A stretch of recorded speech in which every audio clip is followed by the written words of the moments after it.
बिस्मिल्लाहिर्रहमानिर्रहीम। अस्सलाम वालेकुम। एक आम शहरी आपसे मुखातिब है। खातिन हज़रात, तकरीबन रात 1-1:30 बजे का वक्त था कि जब मैंने ट्विटर पर सैयद इकरारुल हसन साहब की एक ट्वीट देखी और वो ट्वीट ये थी कि मौलाना तारिक जमील साहब जो है उनको कनाडा में दिल का दौरा पड़ा है, जिसकी वजह से तमाम उम्मत मुस्लिमा से वो ये दरखास्त कर रहे थे कि आप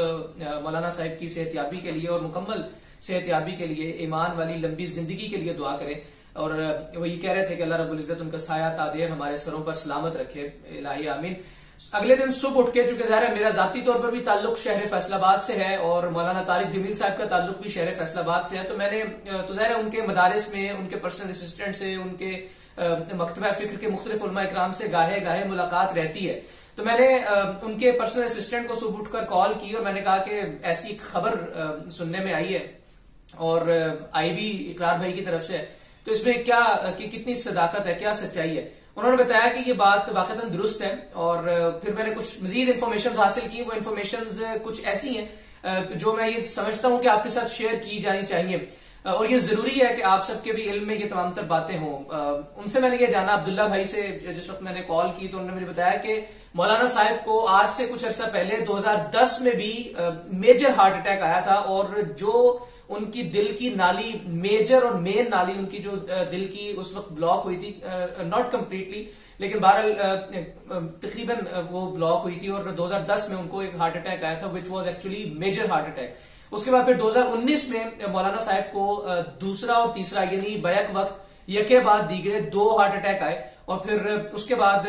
2022 में चौथा हार्ट अटैक आया और इस हार्ट अटैक में वही नाली जो 2010 में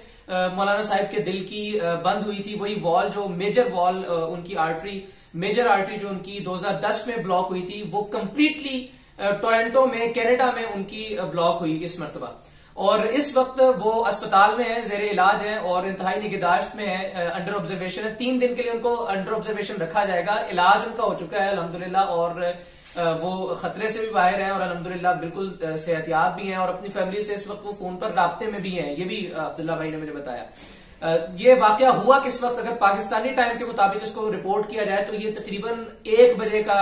टाइम बनता है, दोपहर 1 बजे का टाइम बनता है, 1 PM। लेकिन अगर टोरंटो कनाडा के एतबार से इसका टाइम बताया जाए तो ये टाइम बनता है 3 बजे का, यानी सुबह 3 बजे 3 AM का ये टाइम बनता है। उस वक्त ये खबर जो है ये हम सब तक पहुंची कि मौलाना साहब जो है उनको, उनके साथ ये मामला हो गया टोरंटो में। और टोरंटो में अगर राइट नाउ दिसंबर के आखिरी अय्याम चल रहे हैं इस वक्त, अगर मैं बात करूं तो टोरंटो कनाडा में इस वक्त तकरीबन -4 -7 दर्जा हरारत है, जो कि एक आप समझ लीजिए तकरीबन 70 साल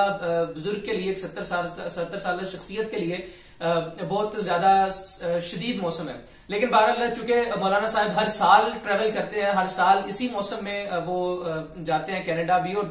दीगर भी, उन्होंने माशाल्लाह से पूरी दुनिया देख रखी है इन्हीं कामों में, तबलीग के इन्हीं कामों में, जिहाद के इन्हीं कामों में, अमर बिल मारूफ और नहीं अनिल मुनकर के इन्हीं कामों में। तो माशाल्लाह से वो अपने आप को इस एतबार से फिट तो रखा हुआ है उन्होंने और वो इस एतबार से सर्वाइव भी कर लेते हैं कि वो मुख्तलिफ ममालिक के टेम्परेचर के एतबार से खुद को फिट इन कर लेते हैं। लेकिन बहरहाल अल्लामा साहब को, मौलाना साहब को अल्लाह रब्बुल इज्जत मुकम्मल शिफा दे। जिस तरह से उन्होंने दीन की खिदमत की है, जिस तरह से उन्होंने इत्तेहाद में बैनुल मुस्लिमीन का काम किया है, जिस तरह से उन्होंने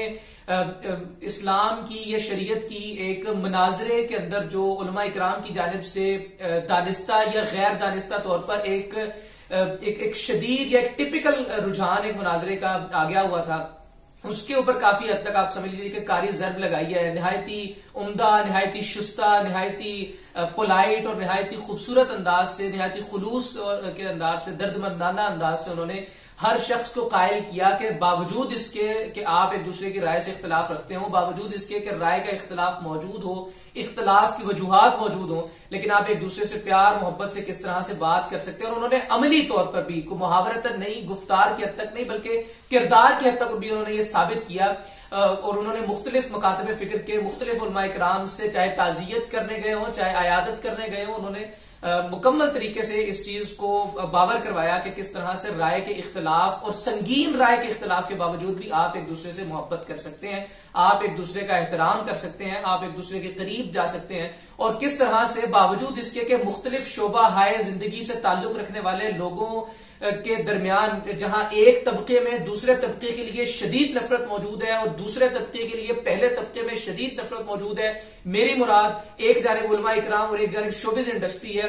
इस शदीद तरीन नफरत को भी उन्होंने निहायती उम्दा, निहायती शुस्ता, निहायती पोलाइट और निहायती दर्दमंदाना अंदाज में उन्होंने इस चीज को भी खत्म किया। और उनकी वजह से उनके इसी आमियाना और उनके इसी आजिजाना अंदाज की वजह से बेशुमार शोबिज के सितारे जो हैं वो इस्लाम की जानिब कन्वर्ट हुए, और फिर उनकी कन्वर्जन की वजह से बेशुमार लोगों ने इस्लाम की जानिब अपना रुझान किया, बेशुमार लोग कन्वर्ट हुए। तो बहरहाल ये दीने इस्लाम की जो खिदमत है, यही मैं ही समझता हूँ उसमें जन रखते हुए कि उनके लिए सरचश्मा निजात भी है, और अल्लाह रब्बुल इज्जत ऐसी शख्सियत को, ऐसी जाजिब शख्सियत को आपके और हमारे और पूरे उम्मत मुस्लिमा के सरों पर तादेर सलामत रखे, और अल्लाह रब्बुल इज्जत उनसे ऐसे ही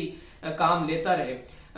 माइग्रेन के भी वो मरीज हैं, सर में भी उनके अक्सर दर्द रहती है, ये भी अब्दुल्ला भाई से मुझे मालूम हुआ। तो ये कुछ इन्फॉर्मेशन थी उनकी जाती जिंदगी के हवाले से, और जो उनकी हालिया तबीयत नासाज हुई इससे भी किसी हद तक ये चीजें रिलेट करती थी, सो मुनासिब समझा कि आप सब तक ये तमाम तर अपडेट्स जो है वो पहुंचा दी जाए। ताहाल अल्लामा साहब खतरे से बाहर हैं, और परवरदिगार उनको शिफाए कामिला आजला मुस्तमरा दायमा अता फरमाए। इसी दुआ के साथ मुझे इजाजत दीजिए। अल्लाह हाफिज।